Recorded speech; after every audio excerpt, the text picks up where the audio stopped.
cars that tell parents when their kids are speeding, what we learned from drunk tweets, and warning, hackers are tricky. All that and more on Tech News Today. This is Twit.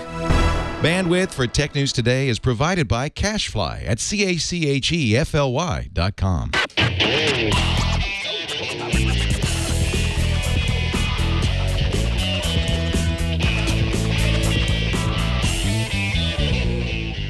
This is Tech News Today, episode 1471, recorded Wednesday, March 16th, 2016. This episode of Tech News Today is brought to you by ScoreBig. Pay less for quality seats to your favorite sporting and music events. Go to scorebig.com, click on the microphone, and enter promo code TNT to save $20 off your first ticket purchase. And by Prosper. Prosper is a peer-to-peer lending marketplace that connects people who are looking to borrow money with those who have money to lend. Visit prosper.com/TNT to apply for a loan now. And by Wealthfront. Wealthfront is a low-cost automated investment service and the most sophisticated way to invest your money. Whether you've got millions or you're just starting out, visit wealthfront.com/TNT and sign up to get your free personalized investment portfolio. That's wealthfront.com/TNT. Hello and welcome to Tech News Today. This is the show where we do a rundown of all the important technology news with people who like to talk about technology news and with you who like to listen. I'm Megan Morrone. I hope you like to listen. I'm Jason Howell. Maybe sometimes you like to watch too, because we do it in video and audio. It's true. We do it for you guys. We do. Welcoming to the show, Roberto Baldwin from Engadget. How's it going, Roberto? I'm still laughing at you like to watch.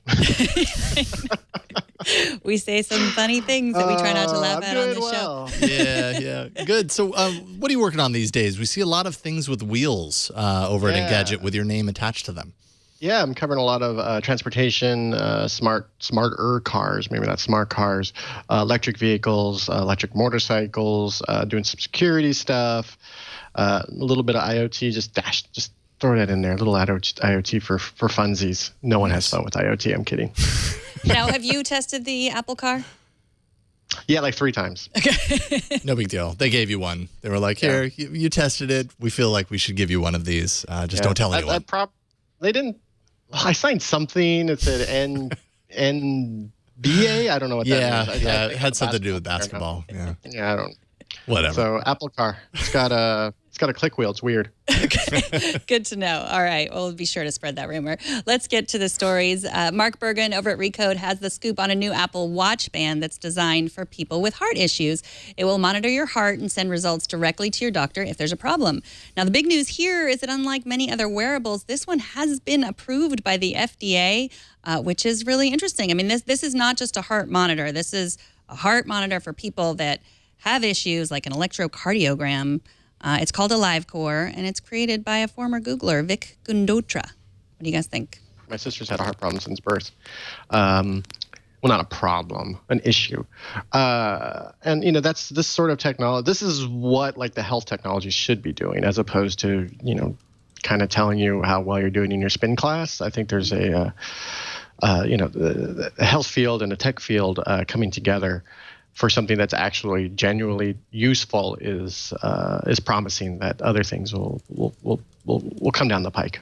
Absolutely. Plus FDA approval. Good job. Yeah, no kidding. Gundotra actually believes this is would be the first FDA cleared smartwatch accessory. But we're kind of seeing a little bit of this kind of stuff merging in from names like Google and stuff. I remember the Google smart contact lenses that we heard about. I think it was last year, that would be used for sensing glucose levels and stuff like that. So there's definitely it's ripe for the picking as far as the devices that we use and that we wear every day, for that to actually provide something, like you said, more useful than just, check my heart rate while I'm at the gym. This, if it's FDA cleared, that means this is serious business and could actually, do things like, save lives and protect people. Yeah, I mean, I definitely think that activity trackers have their place. I mean, they do encourage people to be healthier across the board, which is good. I mean, they're not all. They also can encourage people to be too obsessive about their health or tracking, themselves. And they certainly, there have been studies that say they, are additional factors leading to people's eating disorders because you're being obsessive about it. So yeah, it's a double-edged sword. But I think it's really interesting because I think they haven't really gone into this health realm because it's harder. It's harder to get FDA approval. It's easier to just say, well, we might be tracking your heart rate sometimes, and it might give you a number that might be helpful to you. That explains actually why the heart rate monitors on smartwatches, I mean, I can only speak for Android Wear anyways, aren't always the greatest things in the world. It's kind of like, well, we put it in there as a feature, as a tick on the feature list. But really, I mean, I don't know. I forget that it's even there. To be honest, I hardly ever use it, but I know that some people do. And your fun fact of the day, it says it was an ECG and not an EKG, and I watch a lot of ER, so I was wondering what the difference. They're the same thing. It's just that electrocardiography with a K was translated. That's the German. So if you learn nothing else on this show, EKG and ECG, same thing. But Gendotra actually has a pretty good team working with him. A couple of the guys he's pulled over from Google worked on Google Glass. Some people might interpret that as a good or a bad thing, but Google Glass, and then eventually Project Aura, which is kind of like the enterprise edition arm of Glass. So yeah, he's got a good team around him to do this. Very interested to see where it goes. Ryan Collins, one of the hackers behind the nude photo theft that surfaced a number of private celebrity photos to the internet, pleaded guilty, has been charged with felony computer hacking.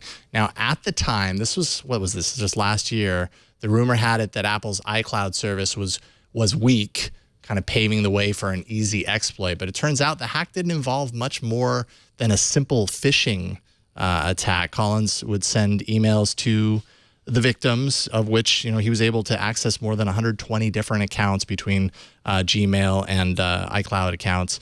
Basically, he'd send them an email, proposing that he is from one of those official sites and asking for login credentials. And hey, what do you know? Social engineering works.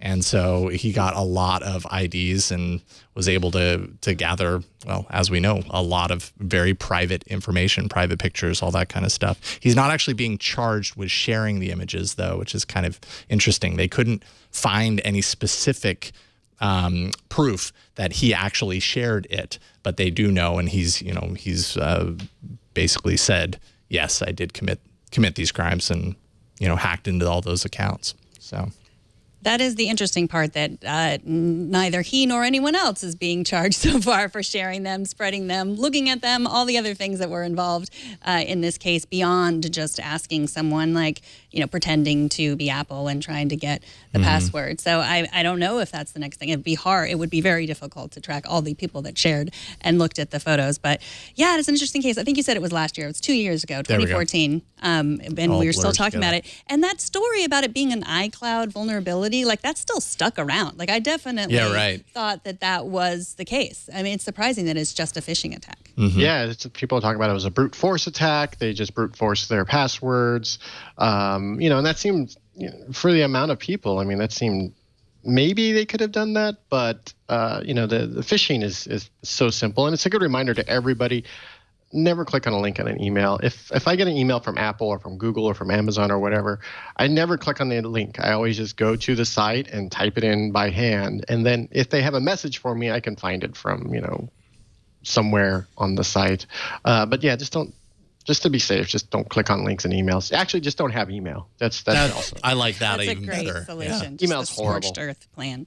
Kashmir Hale also wrote about this. I love her take on it. She says celebrities need better security advisors, and that everyone should turn on two-factor authentication, so that if you do get your password stolen, you have to also have a device there to actually get those pictures stolen or whatever else you're trying to protect. No matter what, if you tell someone your password, bad things might happen. So just don't tell people your password. Like Roberto said, go to the site. If there's a really important piece of information there that you have to actively do, I'm guessing it would, in most cases, be relatively easy to find the place on the site to where you could find the answer to that. Because even when I'm like pretty much 100% sure, I still feel weird about clicking those links in the emails, because you just never know. Like, hackers are tricky in that regard, so you just never know. They are. Hackers are tricky.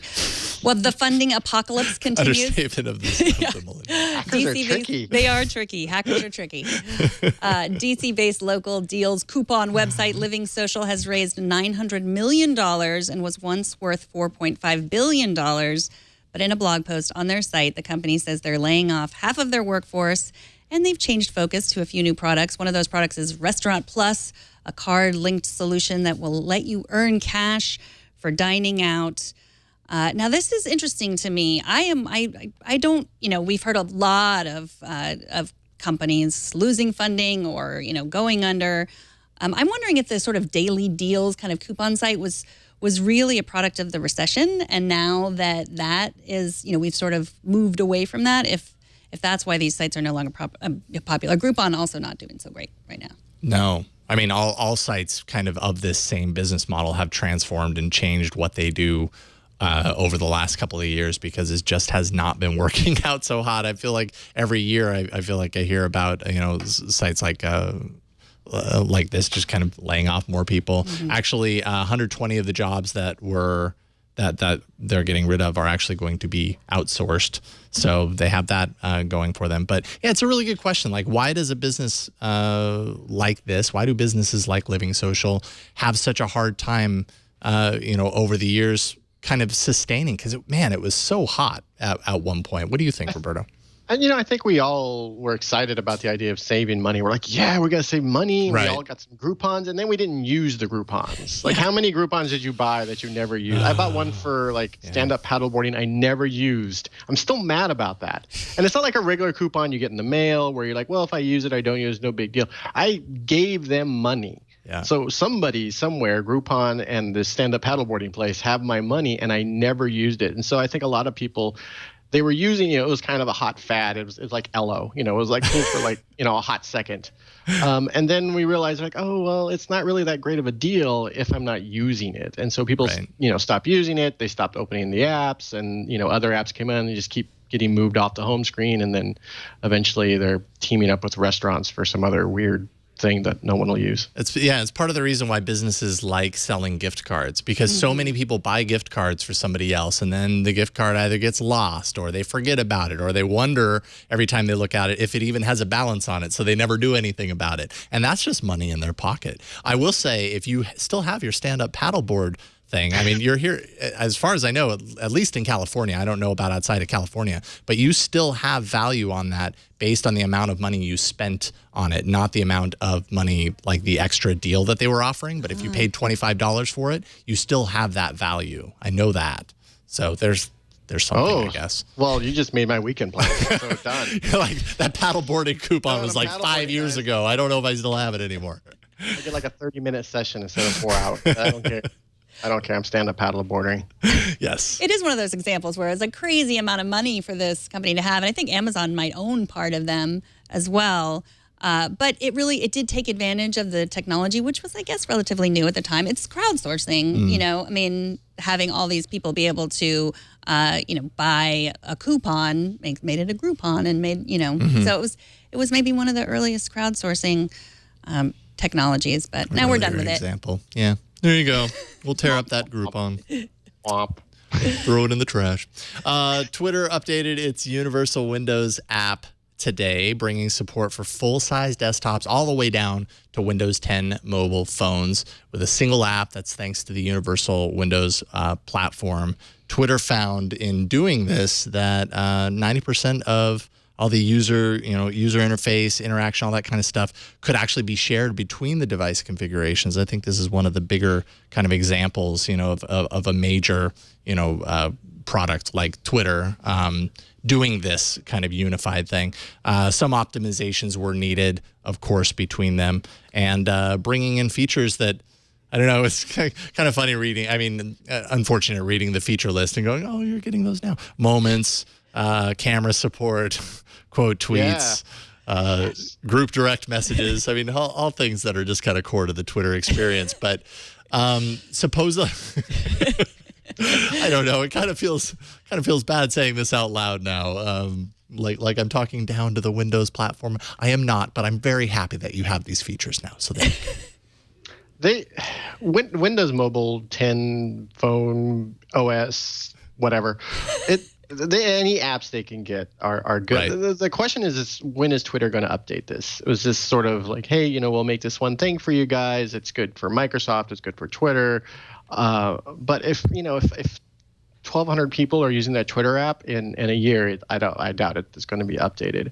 And that's sort of the problem with Windows Mobile. I remember Instagram might still be Instagram beta on the Windows Phone. So that's sad. And I've used Windows Phone a bunch of times, and it's not horrible. It's just that you can't get any apps for it, and if there's no apps, and you look at your friends who are using Android and iPhone. I mean, it's kind of what's the point? I mean, I remember this. Like I'm always, because I'm an Android user and I've used Android since, back in the Droid days, for years at this point.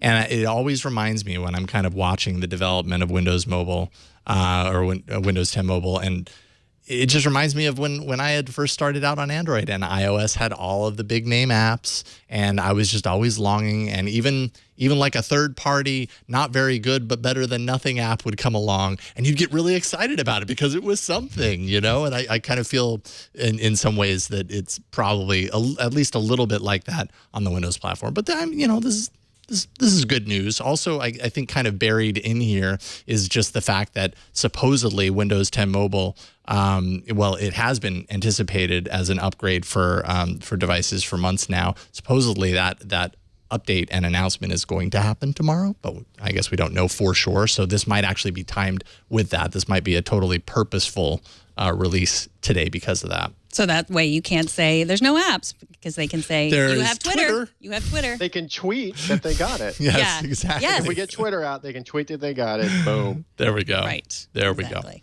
All right, coming up, we have a small collection of automotive stories to chat with Roberto about. But first, let's take a minute to thank the sponsor of this episode. That is Score Big.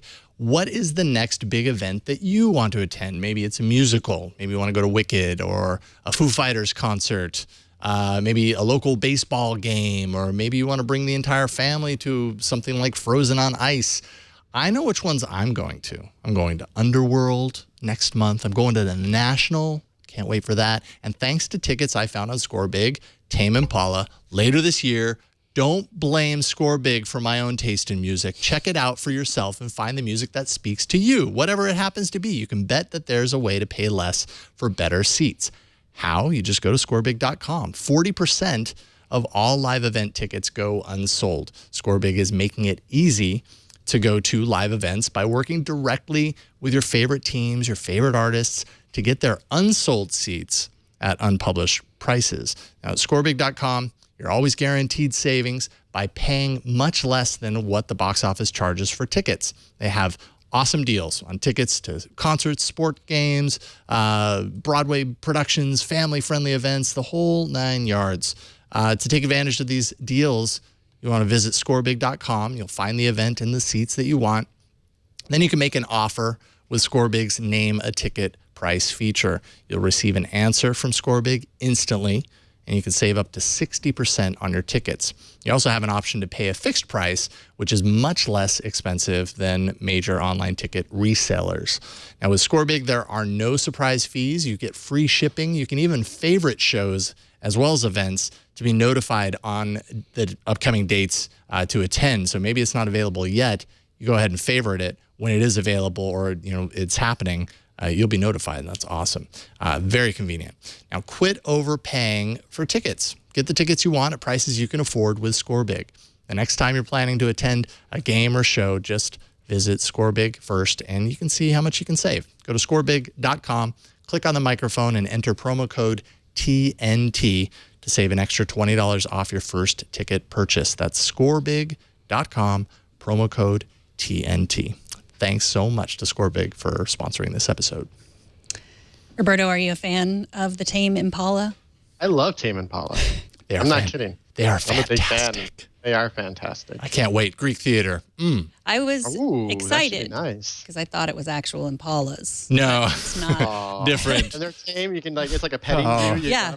What a nice little Impala. It's neither. So well behaved. Yeah. Yeah. Neither the animal nor the car. No, just good music. But let's talk about cars. The Let's. Chevy Malibu was cool in the 70s, and now they're trying to be cool again to people who grew up in the 70s who might now be the parents of teenage drivers. Tell us about the new features in the Malibu, Roberto. So the Malibu has a lot of the features you'll find in the Volt and a lot of other. They have that same infotainment system in the middle. But what's nice, and it's like I said, and it's not the muscle car of the late '60s, early '70s, which is kind of disappointing for people who like to go really fast. But most people, you're not going fast anymore anyway. You're stuck in traffic. But for families who kind of still want that Chevy name, the Malibu is out there, and it has this cool thing that'll keep your kids. Maybe not keep them, but it'll dissuade them from speeding. It'll dissuade them. It'll remind them to put their seatbelts on. And then once they take the car out and they come back, it has a report card. Now this is the best part: is the report card, because it tells the parent, okay, little Timmy went over 70 miles an hour 7 times, and he there's the speed warnings. He had front collision alerts, which means you're following too closely. When he slammed on the brakes a couple times, stability control when he was trying to do donuts in the parking lot at the local Jack in the Box. It gives you all that sort of information, so you can have a conversation with your kid about their driving, or at least stop them from taking the car on Friday. If you're like, hey, if you're going to drive like an idiot, we're not going to let you have the car. Which, as a teenager, I drove like an idiot and wrecked my parents' car, and continue to drive like an idiot. Now I write about cars. So, Wow, That's not a good lesson for people. no, well, I mean, I had to go to court, and the police had to escort me home, and it was. you needed a report card, is what you needed. Yeah. I did Son. before that wreck. I needed a report card to remind me. And to show my parents, to be like, you know what, you're going around corners probably a little too quickly. And they're like, well, what? The car says you're going around the corner too quickly. And then, the accident I had, I went around a corner too quickly and high-centered my dad's car on a rock. I went out around a corner too quickly too, and yeah, I think that I bent the axle. Yeah, it's not a good scene. So yeah, I love this. I was hoping that autonomous cars would be around before my children started driving, but that's going to happen in 3 years. My kids will get driver's licenses, I don't think that's going to happen. So I like this. I like the report card aspect. I like it all. It does something with the stereo too, right? Like you can't turn the stereo turns off if something. If they don't have the people in the front don't have their seatbelts on, the stereo won't turn on. Oh, penalty. Which as a teenager, music and driving go together like nothing else. That's all I did. I would just drive around and listen to music way too loud. That's all I did as a teenager. And, if you can't listen to your music because you don't have your seatbelt on, you're just going to put it on. At the same time, kids have always had their, seatbelts at this point. I remember we didn't have the seatbelt law in California didn't pass until I was like 11 or 12. So that reminds you how old I am. I'm like 73. I'm kind of fascinated by the thought, I've been thinking about this lately, about how technology enables so much monitoring of our kids. As parents, you can do so much in the monitoring side of things, be it the device that they're carrying around, here in this case in the car, and keeping report cards. I wonder what the long-term ramification is for placing our children under this technological police state. Because parents have always cared about their children. I'm not saying that we haven't, parents haven't always kind of tried as best as they can with the tools that they have to keep track of their kids in different ways. But now it's down to a micro level, right? Now you can literally put a device on them, phone, and track everywhere that they go and know all the things that they do in a car when they're driving around. I wonder what that means for the grown-up, that had their childhood living under that microscope. I don't know. Well, there's a concern of, the Apple, to bring up the Apple FBI thing, but, being tracked by the government. And if you are used to being tracked by your parents, if you become very comfortable with that, then, and kids are already comfortable with being tracked by their friends, being tracked by advertisers. When authority figures and you feel comfortable with them being, tracking you, then, 10, 20 years, the idea of the government tracking you might not seem that bad. Right. Well, right now we find it, appalling.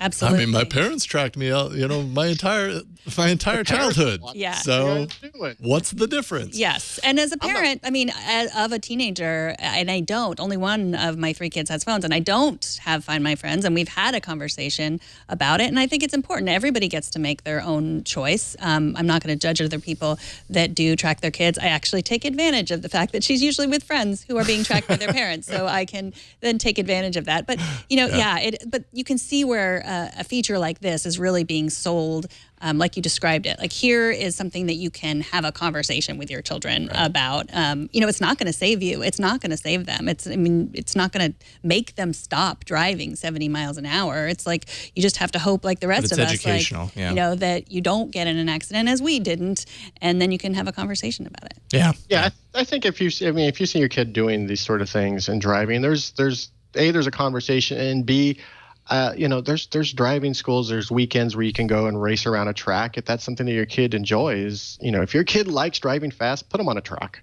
put them somewhere safe, put them somewhere where they're going to be trained to drive, and they're going to be better drivers because of it, because they're going to realize that this is, the appropriate place to drive quicker. And also, they'll learn defensive driving skills. Right. So shifting gears, Lyft and GM are cozy with one another at this point. GM did, after all, invest $500 million in the ride-sharing company a while back, a few months ago. Now the two companies are cozying up once again to offer would-be Lyft drivers a rental option. What is this all about, Roberto?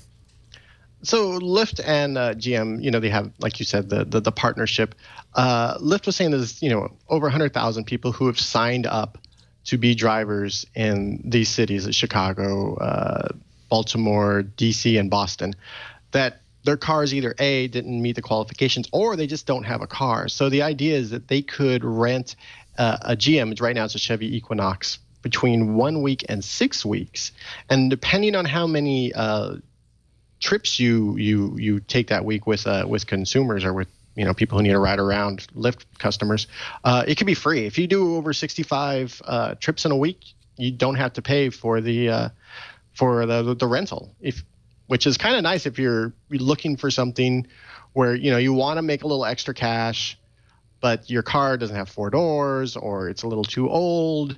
You want to and you can hit up to 65 people. For some people, why not? San Francisco would probably be tougher, but right now they're launching it in Chicago later this month, and then the other 3 cities later on. And for Chevy and Lyft, it's sort of cementing that partnership and getting them working closer together. Well, doesn't this solve the problem that, we've heard that like Uber drivers who sort of lease their car from Uber, and now that when they lower the prices, for us as the consumer, those people aren't even able to pay off those cars. Is this kind of trying to get at that problem?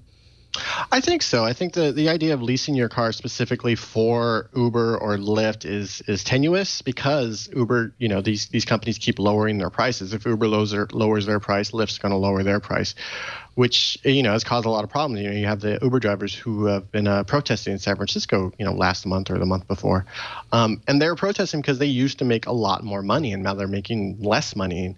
And when that happens, and you have this car that you're leasing either through Uber or you just bought because Uber was a good deal when you first started, that's tough. But when you have sort of this fixed rate, short-term rental, if Lyft lowers the price of how much they're paying you, you can just sort of walk away after it's worked for a month or two, but now it doesn't make sense for me financially, so I can walk away. I've done my I have the rental. I can go and get a job somewhere else. That's interesting. All right, well, more car news and self-driving car news. Bloomberg reports that Ford, Volkswagen, and Toyota have formed a rare partnership in order to advance autonomous car technology by funding artificial intelligence research at Berkeley. What do you make of this, Roberto? AI is key to autonomous driving. Without that, and that's really why autonomous driving has sort of taken off in the last few years with Google, is that the computers are, using GPUs are powerful enough, almost, and not quite, but they're powerful enough to sort of use that AI to determine, that's the person, that's a cat, that's a tree, that's another car, this is what's going on, it's raining, it's a little bit windy, I'm in my lane. You got to be able to make all these decisions really quickly.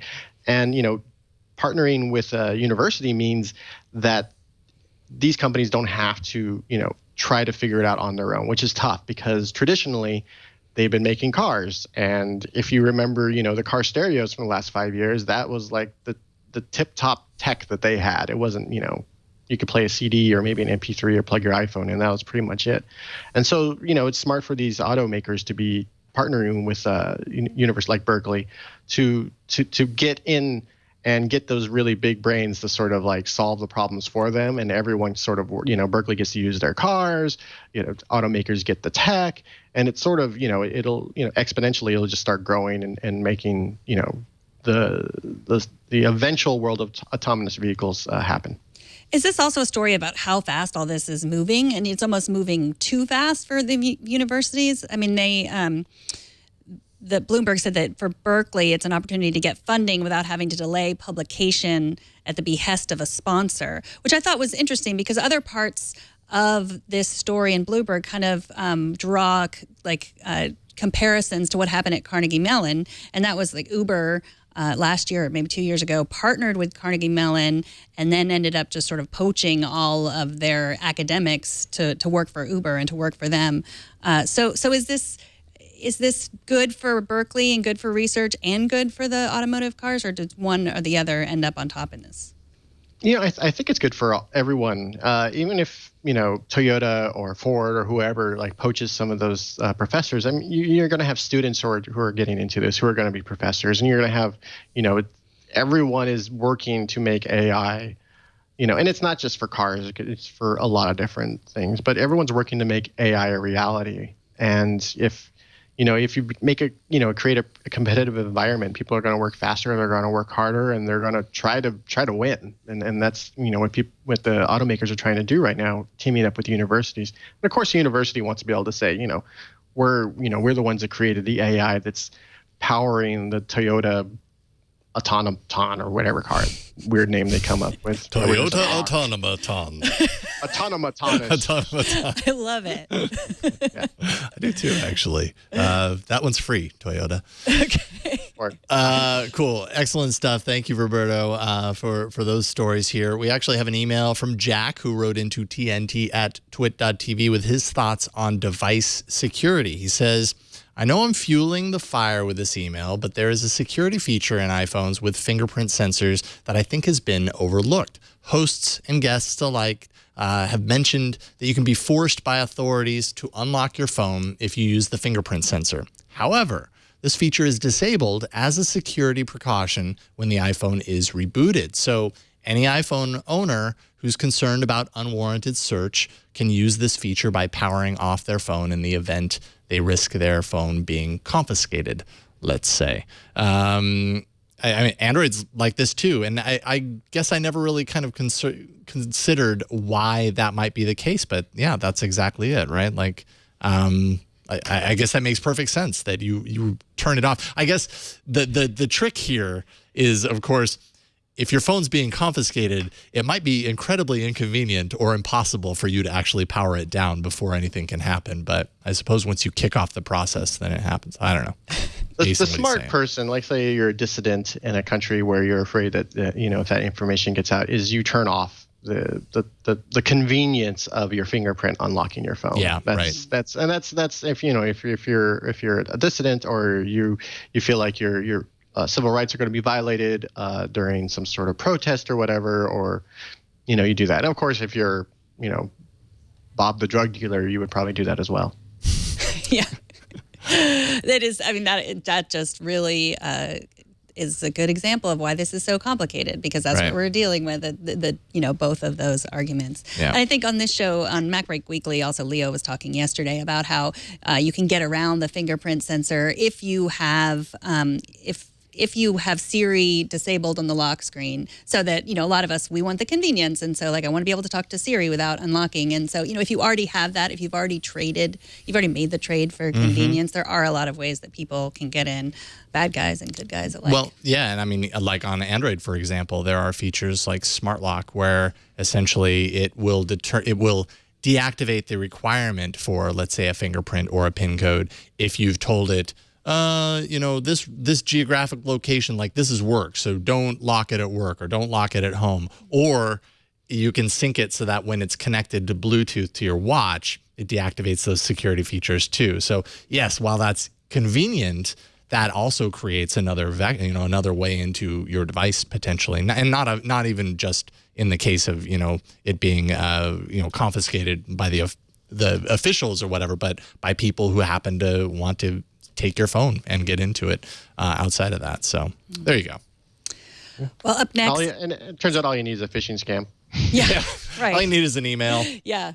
Exactly. That's what the FBI should try next.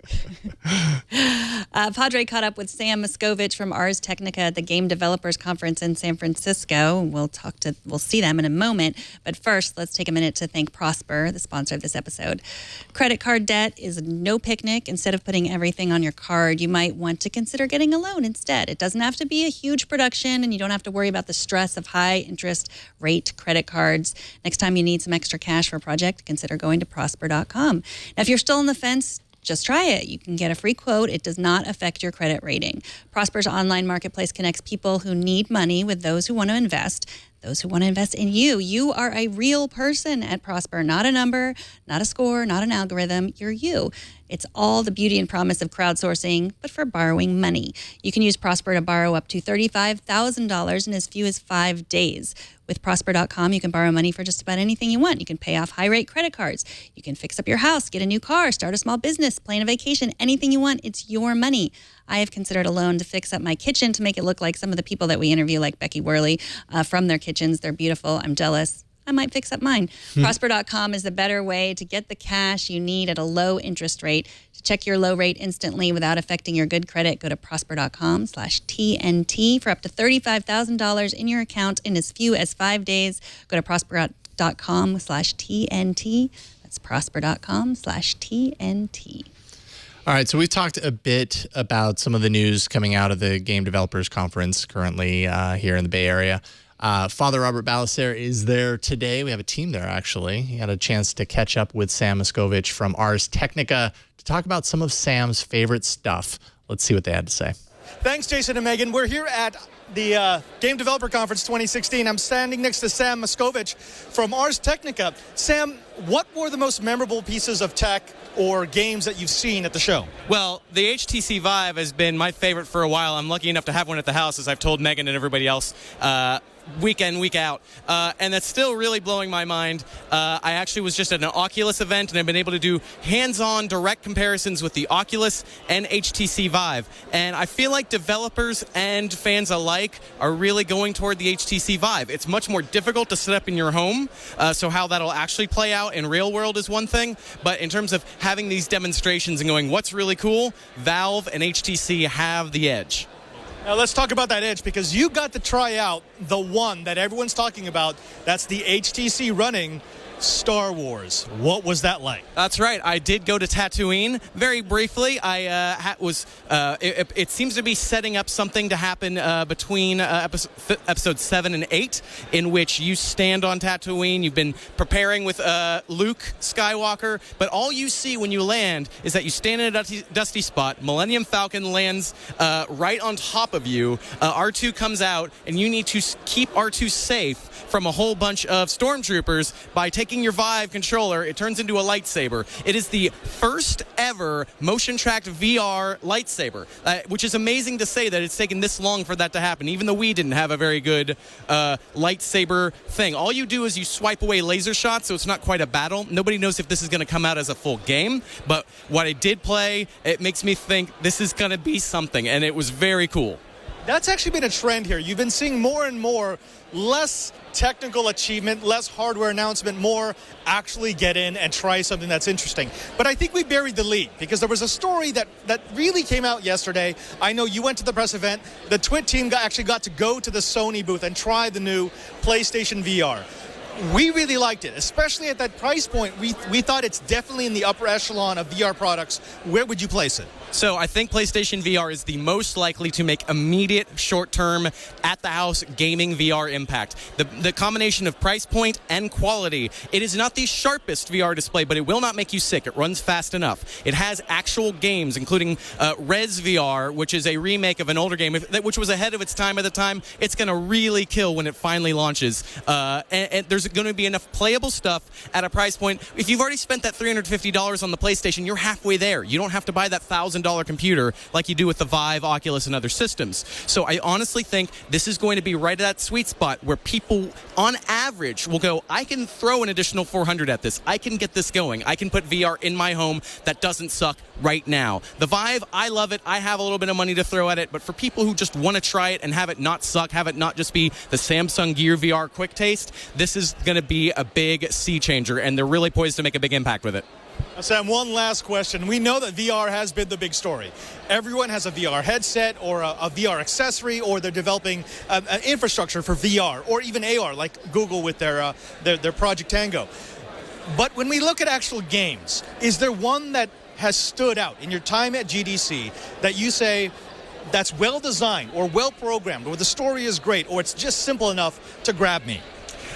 I think I would have to stay here for so long to answer that question. I think HTC Vive, Steam and Valve has worked very hard with the HTC Vive team and with indie developers to give them tools to make a wide range of interesting experiences, from quick hit arcadey stuff to full-fledged adventures. I would say Budget Cuts, it feels like a real game. I'd say Tilt Brush feels like a real tool which you can paint and draw with. Those are the two at the very top of my list. I would just shiv those two to anybody. Selfie tennis is where you play a game of tennis against yourself. It's a very quick hit, very simple thing, but I've stayed with it. There's a mix. There is enough stuff between quick hit, long adventure, stay in it a long time, stayed in it really quickly. I think that there's going to be a range of stuff for both solitary VR and group VR. I think that's going to be the conversation going forward as more people get out of these conventions and into their homes.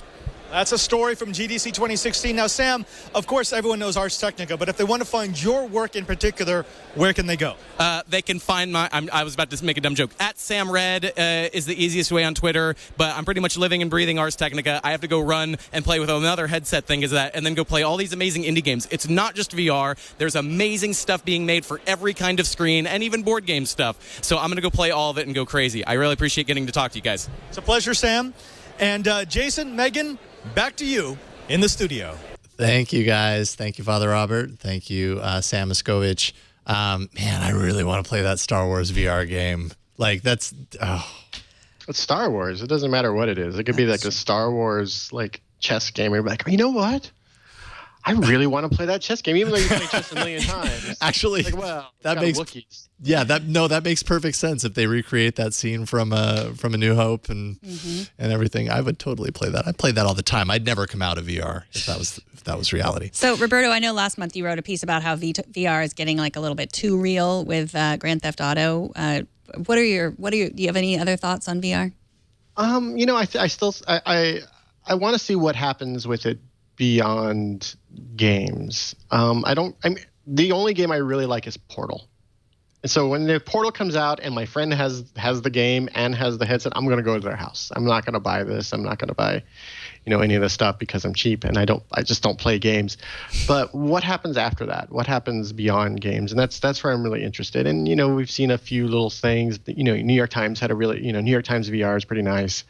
But I keep seeing people sort of ham-fisting video into VR, where maybe there's a subject that you're talking to, and then there's like maybe a few things going on in the background. But for the most part, it's not really. They did a lot of work for something that could have been accomplished with just a regular video. So, it's going to take a little bit, and it's going to people are going to have to start thinking about how they create. Their videos or whatever they want to do with VR. But once that happens, it'll be interesting. But I at the same time, I don't like sweaty things on my face. Like this, I don't want to be like this for like 3 hours and then it's just like sweat and gross. And yeah, that is true. It's got to be good enough to forget that you're sweating on your face, I guess. So good you don't mind the sweat pouring from your face. Yeah. Now I don't know if I'm so stoked on VR. Yeah. That's why I don't wear VR at conventions like CES or whatever. Like, hey, try our VR. I'm like, no, I don't want the sweat of 1,000 other people on my face. I'm weird. At least when you go and get like a chair massage, like they put a new thing on the thing that you rest your face on. But yeah, you're right. At conventions, no, it's Sweat take of this 1,000 mask faces. Sweat of 1,000. Man, we have million titles today. Don't forget, Twit is doing this special coverage for you guys at GDC, and you can find our coverage with Father Robert Balacer and Chad Johnson at our specials page once it is published, I think tonight or tomorrow morning, twit.tv/specials. Check it out. TNT's fan of the day is Michael Rosner, who posted to the TNT Facebook page at facebook.com/technewstoday with this picture saying, my dog Drupal and myself are watching Tech News today. Drupal, awesome dog name. Awesome dog. I love that name. Yeah, that's so great. Yeah, and if you need another reason to watch the video version of today's show, we also have a better picture of Drupal, a Cocker Spaniel.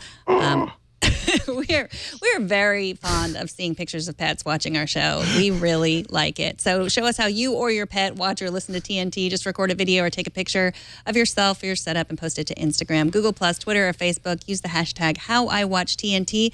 And if your pet doesn't like being posted on social media but does like appearing on our show, you can email the image directly to me, Megan@twit.tv. I do like dogs more than cats, but I like seeing pictures of your cats, Roberto. Do your cats enjoy watching this show? Oh yeah, they're just they're not all the time. They're not hassling me for food or just or sitting in my lap and just you're not going anywhere. Yeah. We're gonna hang out here for about 2 hours. I hope you enjoy yourself. I hope you have the remote within reach. All right. Well, you might regret that drunken tweet that you posted, or you might pat yourself on the back because you have offered up your stupidity for science. I will explain what that means in a second. But first, let's take a minute to thank Wealthfront, the sponsor of this episode. You invest for the long term for you or your family's financial health, but trying to do it yourself, especially the right way, is so far down on my to-do list that it never gets done. That's what Wealthfront is for. Traditional advisors charge huge fees between 1% and 3% of what they manage. With Wealthfront, you pay 0.25% a year. That's 25 basis points, 0 commissions, and no hidden fees. That's less than $5 a month to invest a $30,000 account. There are no additional charges for any of Wealthfront's services. You can get started investing today with as little as $500.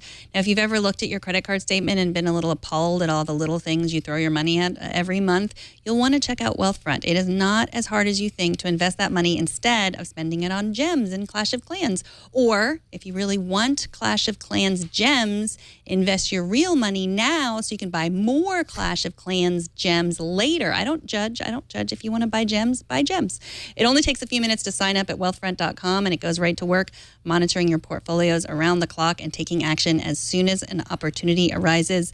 Wealthfront portfolios are based on modern portfolio theory, and they're designed to adjust according to your personal risk tolerance while staying diversified and tax efficient. Wealthfront is transparent and accessible. You can view all your accounts in one place, whether they're personal, joint, or retirement. You can also see every trade that Wealthfront makes on your behalf in your dashboard, on your desktop, or with their mobile app. Unlike other financial advisors, Wealthfront won't bog you down with dozens of questions. They're simplified, their risk identification process, which allows you to begin investing sooner. Did you know that more than 90% of portfolios aren't invested the right way for the long term? With Wealthfront's new portfolio review, you can see if your portfolio is at risk, how diversified your investments are, and what you're losing to fees. You can even minimize your taxes, all for free.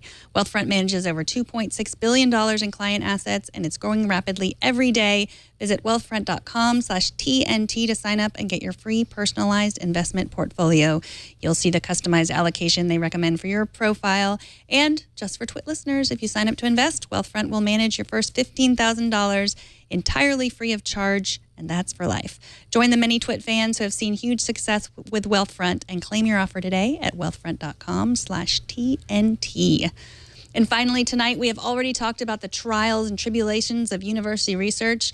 You know where it's a lot easier to do research? Twitter. The MIT Technology Review says scientists at the University of Rochester have used a machine learning algorithm to study tweeting while drinking in order to reveal a pattern of alcohol-related behavior in unprecedented detail. Discuss amongst yourselves. Awkward. So, go ahead. I don't actually drink, but it seems like if when I go back on my Twitter feed, it seems like I'm drunk. It seems like I'm just like rah. That's a good point. So yeah, if I were, that actually surprises me because I follow you on Twitter. So it's good to know that those aren't drunk tweets. That's just you. But they did. Surprise is the best. Yeah, I think they used other.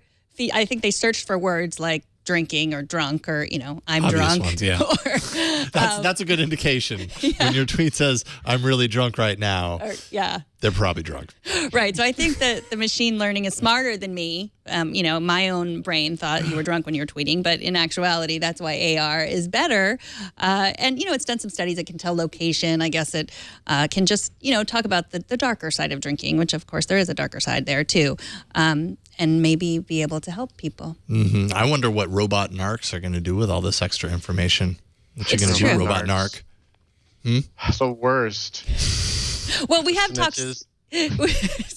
We've talked so much about, our own privacy, but then we're all on Twitter tweeting all kinds of information all the time. And, it's not just people reading it, but it's, people can take machines and really, take that data and learn things about it. Yeah, I guess that's kind of the bigger, thing to maybe take away from this particular example is that we put a lot of information out there, and all it takes is just a certain, kind of focus in analysis, and you can actually learn a lot about someone based on some random thing that you did that you missed a punctuation, and hey, you're likely to miss a punctuation, mark because you're drunk. Oh, so you were drunk.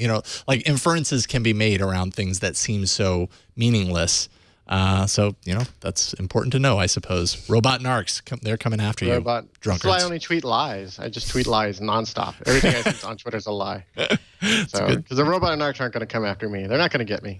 They're going to think something of you, which isn't They're just like, this guy likes cats. He talks about cats a lot. Well, they also talk about how it is a way to do research. I mean, research is expensive. Like, paying people to come in and be research subjects is expensive, but you can learn a lot from what people tweet, and not all good things. It'll be interesting to see how they, in geographic areas, like, tomorrow's St. Patrick's Day. So tomorrow the machine's just going to explode. It's just like just red hot, like in the server room, just like, no, I can't handle it. It's going to get so smart tomorrow.